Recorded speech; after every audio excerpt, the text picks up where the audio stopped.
Mock the Week. I'm Dara O'Brien. Joining me this week are Nish Kumar, Kerry Godliman and Ed Gamble, Rachel Paris, Hugh Dennis and Ed Byrne.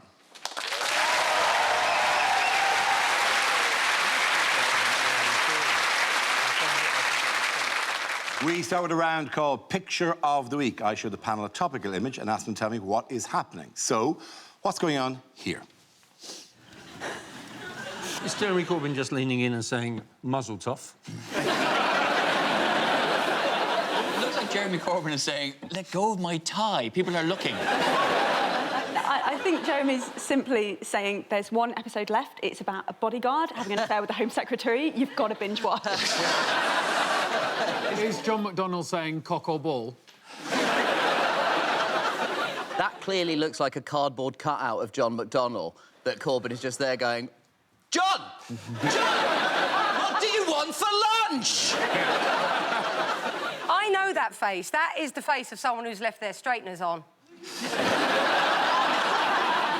This is John McDonnell's offensive impression of a blind guy in a BBC One drama. Yeah. You're right, it was poorly judged on his part, I feel. Jeremy Corbyn's just looking at John McDonnell and going, this organisation does not tolerate failure. I can tell you what it is. I can tell you the actual answer. As far as I'm aware, that is Jeremy Corbyn and John McDonnell. Oh, thank you very much. You're absolutely right.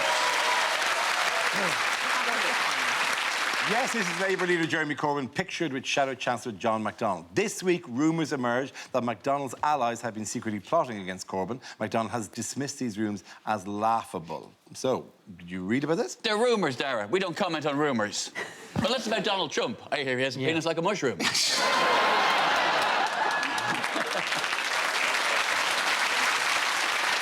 Literally at the very end of the notes I had, how long until Trump's penis get mentioned? Bravo, ding ding, you got straight in there, yes. But yes, are we all agog with the excitement? Well, there's always been a rivalry between them, hasn't there? Because Corbyn has an allotment and old McDonnell has a farm. Yeah. But do you think, is there an end to which maybe some people in Labour are noticing that they're not making an enormous amount of ground at the moment on a Conservative Party who look like a clown car driven by a scared librarian? Anyway, the Labour Party. The Labour Party, yes, because they will be watching you. You're watching, aren't you? You're watching, and you're going to tweet us if we say anything mean about the Labour Party. Because we said you'll tweet us last week, and you tweeted us. Oh, it was fantastic ones. I did a number of people who said, actually, Darren, I'm very disappointed. And I'm going, you're not my mum. Somebody tweeted to us going, that's this Corbyn supporter, never watching that programme again. I do not enjoy being mocked.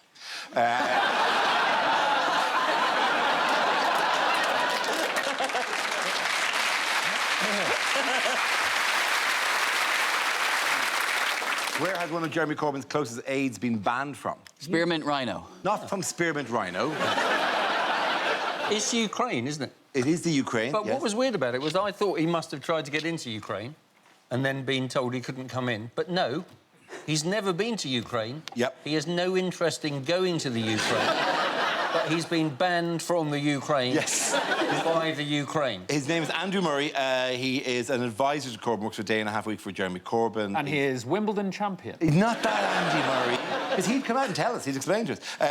Because he was regarded as being too pro-Putin by the Ukrainian government. It's not going to affect his life much, is it? So, yeah, It's like me being banned from Chessington World of Adventure. It's not really going to make a great deal of... Do you not want to Would go it to affect your Chessington life? World of Adventures? No, I do quite like the idea, actually. Bad example, though. Yeah. Because they've got like a log flume that goes through the tiger enclosure. I mean, you really don't want to be banned. They don't have that in the Ukraine. With the best will in the world to the Ukraine, unless I'm wrong. And then the Ukraine tweets me and goes, we are very disappointed in you. For many years, our flume has passed tiger. Sorry, is there a meerkat in the business? Wasn't he accused of being part of Putin's global Propaganda machine, yeah. And he's like, well, I've never met Trump. Also, just to point out, for all we know, every single one of us is also banned from the Ukraine. I haven't There's checked. no way of knowing. There is no way of knowing. I'm sure they'll tell us. I'm a bit worried now that I might be banned from Chessington World of Adventure. You're going to regret that joke, aren't you? They don't like being mocked. I didn't mean it. No, they don't. One of the tigers in the loch flume is going, I roar. Do you know? Chessington World of Adventures, from what I remember, isn't that a theme park? Yes. Yes. Oh, my God! What animals there? Yes, they also have a small zoo there as well. We should go! I genuinely think that's a very good idea. I just don't think I'll be able to join. Hey, can we all stop bigging up Chessington World of Adventures with your usual bloody anti-Alton Towers BBC fight? In other news, what's going on here? Is that Michael Gove at the worst bit of Chessington World of Adventures? If that cow doesn't like being mocked, it's in trouble. Was this taken just before Gove's horrific attempt to go one further than David Cameron?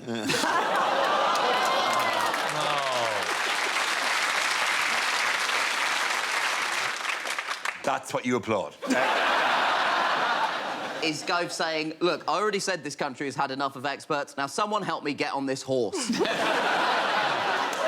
Is he? He's probably going, oh, sod it, I'll have my coffee black. I'm a Hindu, so all of this cow mockery is very much against my religious beliefs.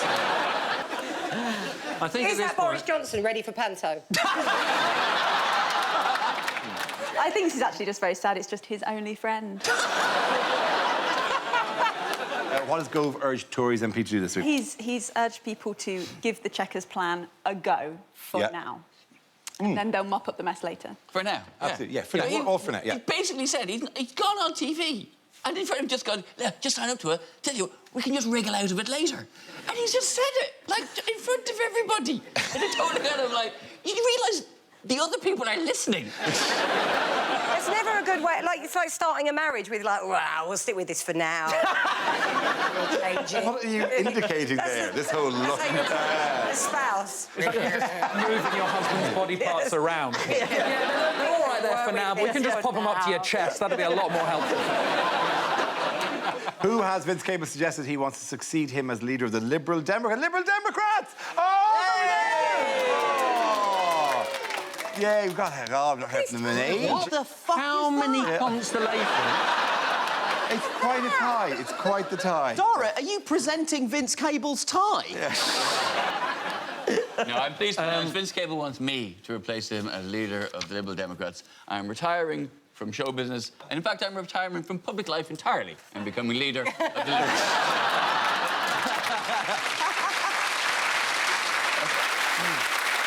The thing is, he's only stepping down when Brexit's sorted, so I look forward to 300 years' time where the Lib Dems are led by the ghost of Vince Cable. If they did a second vote, if they did do a second referendum on Brexit, right? And, like, I mean, obviously, if they said, right, this is the deal we have, let's have the vote, OK? Whether you think it's a good idea or not.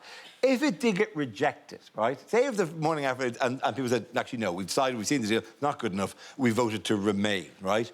What happens then? Do we all just go, oh, just never speak of this again?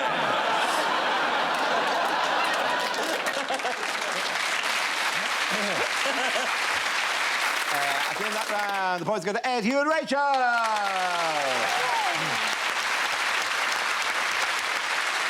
Now we play a round called A Visit to Lolsbury Cathedral.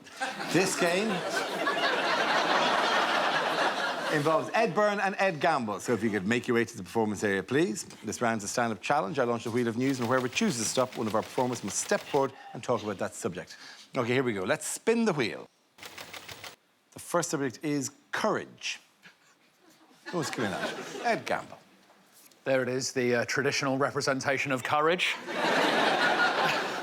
I got called a pussy the other day. You're all just going to sit there and go, yeah. But no, right, I agree with the sentiment. I don't agree with the choice of word. I think that is a wrong choice of word to use, because essentially what that person was saying is they were saying, I think you're so cowardly, I feel justified in comparing you to the vagina. I think that is very unfair on the vagina. There is nothing cowardly about that thing. That is the bravest thing in the universe. It pushes whole humans out of it. Words aren't used to describe that. Hardy. Rugged. It's the biological equivalent of a Timberland boot. What do we use when we want to talk about bravery? The balls. They got balls. Big balls.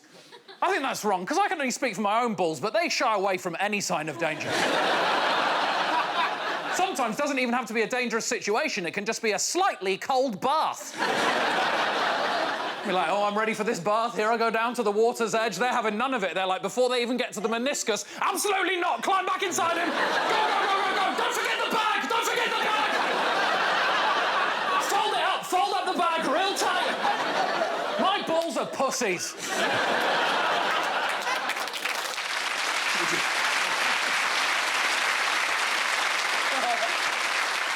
OK, that leaves us with Ed Byrne. Let's see what your topic is. Let's spin the wheel.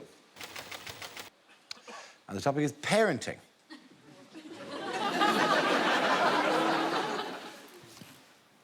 Don't you think she looks like she wants him to put that kid down?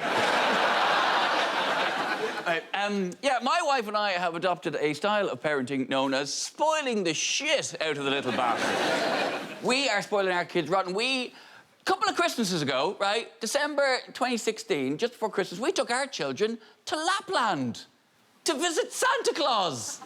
You know, the guy we made up. Yeah? You know that not real person that we invented to take credit for the shit we buy our children? Well, we got on a plane and flew to another country to visit a fictional character. I can never make fun of people for going to Lourdes ever again. We spent the price of a decent skiing holiday going on... Yes, I did say that. That's how posh we are in our house now. We spent the price of a decent skiing holiday going on a wild goose chase for 2 nights and 3 days to Lapland, run around after all these actors, pretend to be elves, leading us on all these little mini adventures to find clues.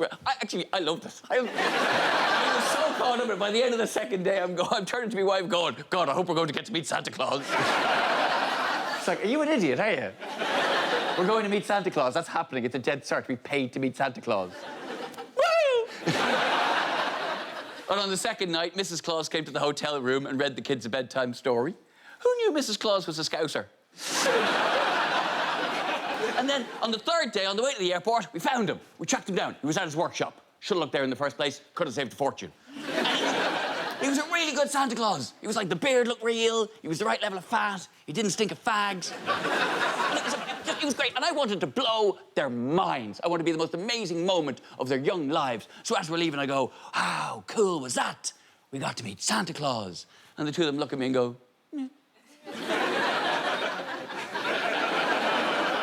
That's not enough. I'm sorry, that's just... I know you don't appreciate how much this all cost, but we've been running around in the snow now for 72 hours and not a feckin' ski was put on. So...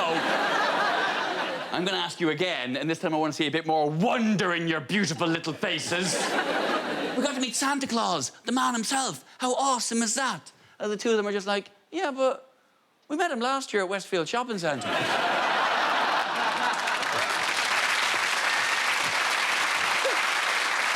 Thank you very much. And the points of dinner and go to Ed.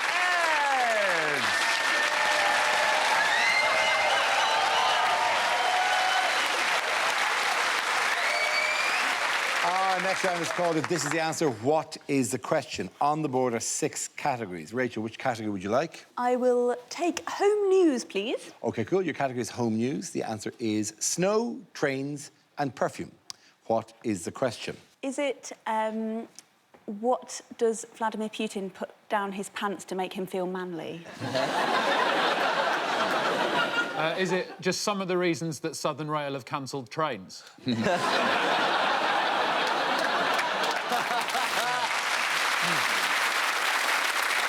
Is it quite simply, what do the ladies love? What other characters were considered before Rice Krispies settled on Snap, Crackle and Pop? Is it what were 3 excuses I gave to skive out of work when I had a proper job? Snowed in, trains aren't working, smell too good, might distract my co-workers. 3 things you should never lick.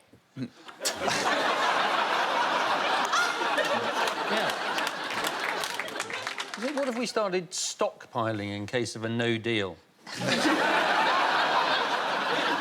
Is it what are the most enjoyable things to wee in? Right, any more attempts? Yeah. Yes. Is it name 3 things Katie Hopkins can't afford anymore?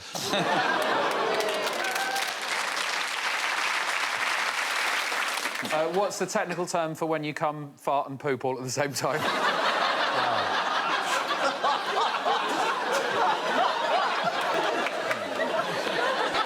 When do you ever not fart and poop at the same... Do you ever... I don't think that's the difficult part of that trifecta. I don't think that's the surprise. Because if you come and fart at the same time, you do a backflip. My friend Will told me that. You want the answer? Yes, you can have the answer, please. Is it what are the 3 things that are kind of featured in the story of the Russian poisoners in Salisbury? Of course it is. Thank you very much, Hugh. The question of the number was, what were 3 of the excuses offered up by the 2 suspects implicated in the Salisbury Novichok poisoning? Alexander Petrov and Ruslan Bosharov appeared on Russian state television to give outlandish explanations as to why they visited the UK in March and then denied that they had any involvement in the nerve agent attack. So what did they claim? They just love Britain. And if they'd had another half hour left after their attempted poisoning, they would have joined the National Trust. Weren't they on their way to Stonehenge as well? Well, they said, but the snow. These 2 men who've lived in Siberia, they said the snow was too oppressive in March. I don't think those are their real names, are they? They sound really made up. They might as well have called themselves Spidey McPoisonface and Ivor Bottle of Novikov, or what is it called? Novichok. Yeah, it's called Nabokov. Are you thinking of the famous spy? Are you thinking of the famous spy Huja Nikabolikov? Is that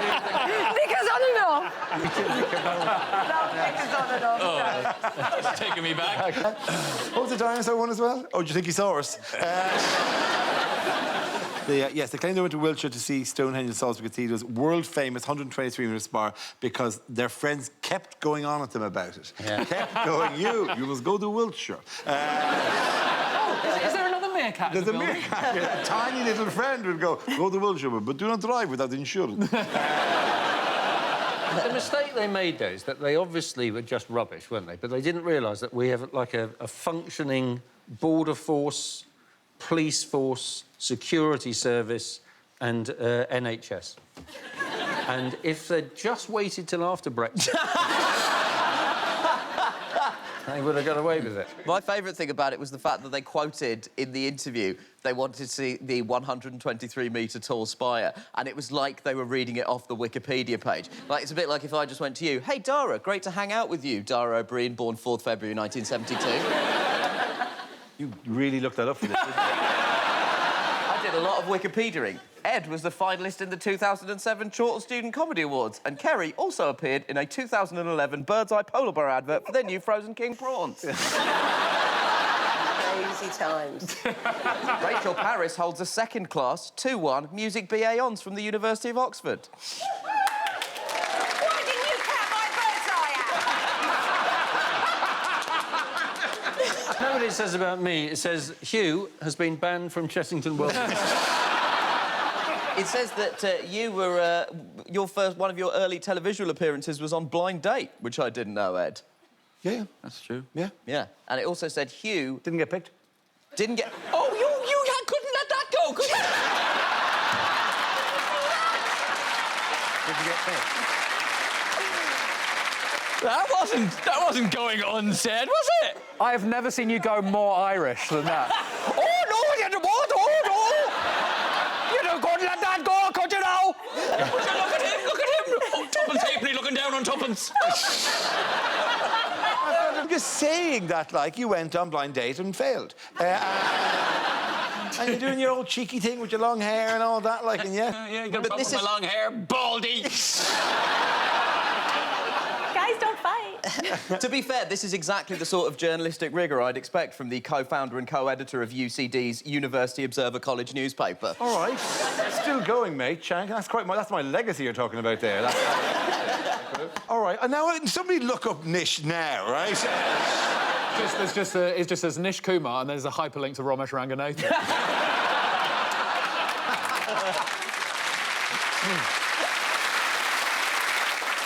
The spies, sorry, not spies, the Russian... these cathedral enthusiasts, they got asked if they went near the house of the victim, and they replied with the notoriously innocent-sounding phrase, "Maybe we did, and maybe we didn't." Way to make yourself sound trustworthy. Yeah. Also, they are somewhat hamstrung by the fact that they look like two people who have gone to a Halloween party dressed as suspicious Russian spies. They were both picked before Ed in Blind Date.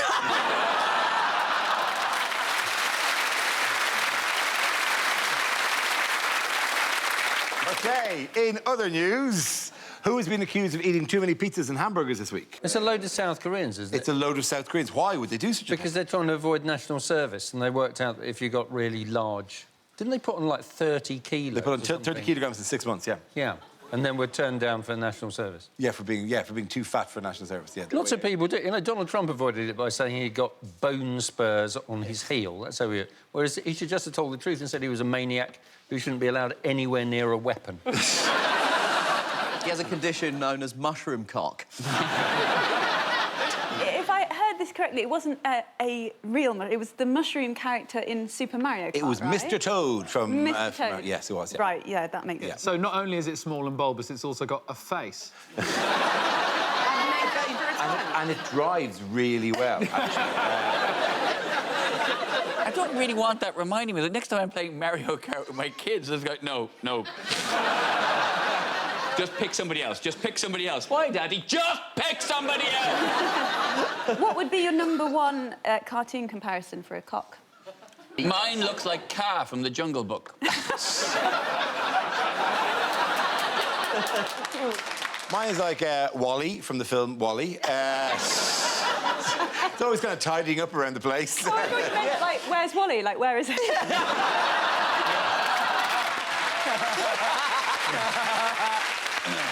I'm laughing along to hide the hurt. And that's the story of the Koreans escaping. This is a nice story. I think the story of, like, 12 friends getting together to, like, overeat in a lovely sort of body-positive... It's like, it's the feel-good hit of the summer, I think, isn't it? It's really lovely. The problem is they've set a precedent now, and now everyone's going to do it, and there's going to be a dominoes effect. At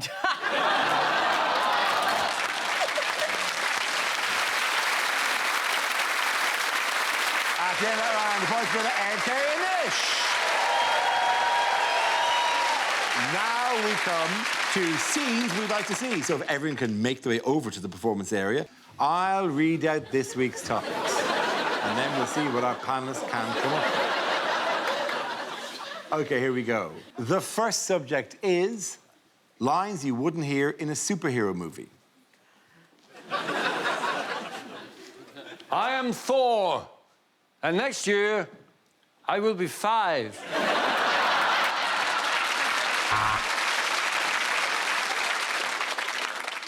I've got you now, Catwoman. Your days of sitting on laptops and licking your own hole are over.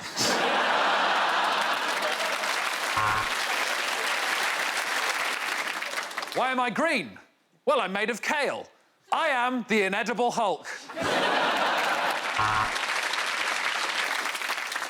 Ah, Superman. We meet at I can literally see your pants. Don't you call me a wanker, you're a wanker yourself. That's right. I'm White Van Man.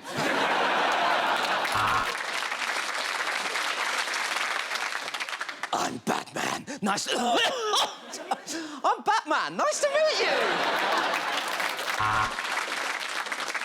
Yes, Peter, I know you're Spider-Man, but that definitely isn't web all over your laptop screen. Right, I'm Captain Marvel and you're Captain America. One of us is going to have to tell Captain Birdseye he's not in this gang. His whole place stinks of fish. Is it a bird? Is it a plane? This pilot's exam is harder than I was expecting. I have collected all the Infinity Stones, and I believe that means I'm entitled to a free coffee.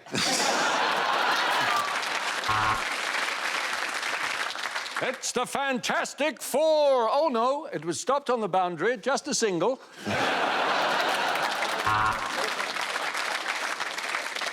A full-body titanium suit with armor plating? No, thank you. I'll stick to this small metal bikini.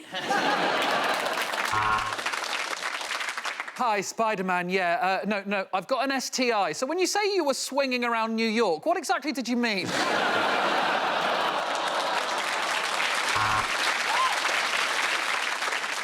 Commissioner, you sent for me. Yes, Human Torch. I need to find something in the shed.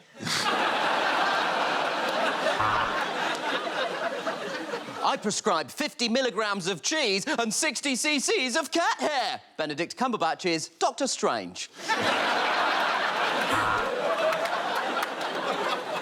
They call me Catwoman because I've got fur all over me. I stink of whiskers and cat piss.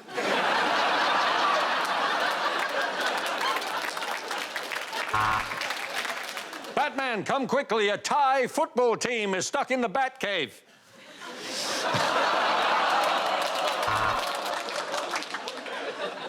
Why so serious? Oh, right, because I'm a scary clown with weird makeup and I'm holding a knife. Fair enough. I Thor a puddy tat.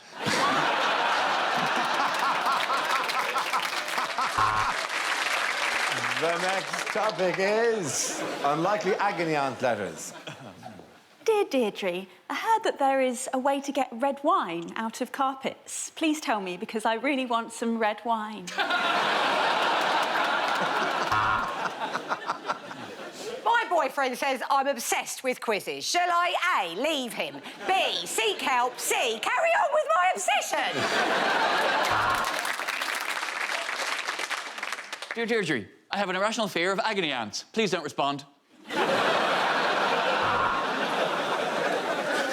Dear Deirdre, I don't get on with my partner's children.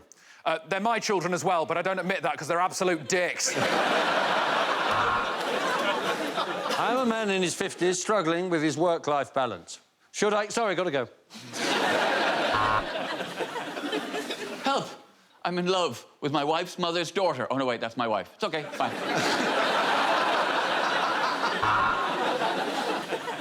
All that emotional stuff, is that agony?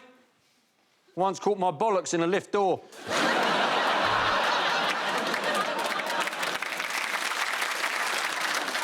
Dear Deirdre, I can't help putting my bike in other ladies' racks. Lovely Boris.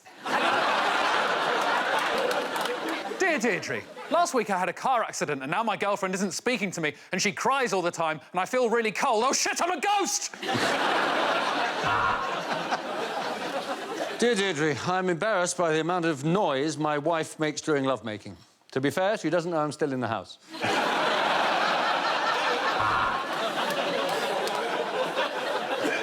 My girlfriend says I give up on things too easily. Oh, well. Since my children left to go to university, my life feels so meaningful and rich. How do I tell them I don't want them to come home for Christmas? Dear Deirdre, my wife says I'm a fantasist and a compulsive liar. Well, she's one to talk. She doesn't even exist.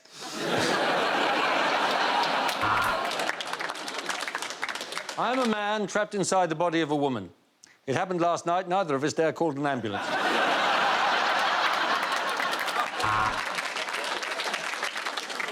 Dear Deirdre, I am very into steeples.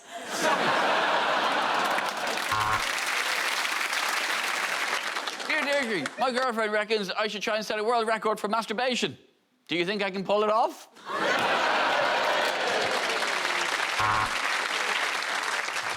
Dear Deirdre, in the daytime I come across as a really smart, cheerful guy who everyone loves, but in secret I am definitely a psychopath. Yours, Nish Kumar.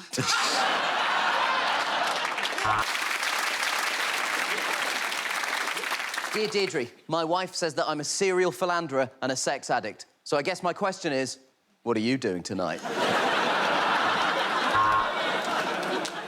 I just got my first period. Should I be worried? Dave, 32. At the end of that round, the point's going to end. Kerry and Nish!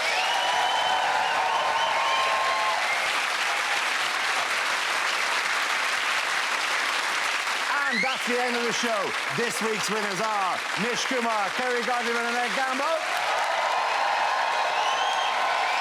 Commiserations to Rachel Parr, Hugh Dennis and Ed Byrne. Thanks for watching. I'm Gar Breen. Good night.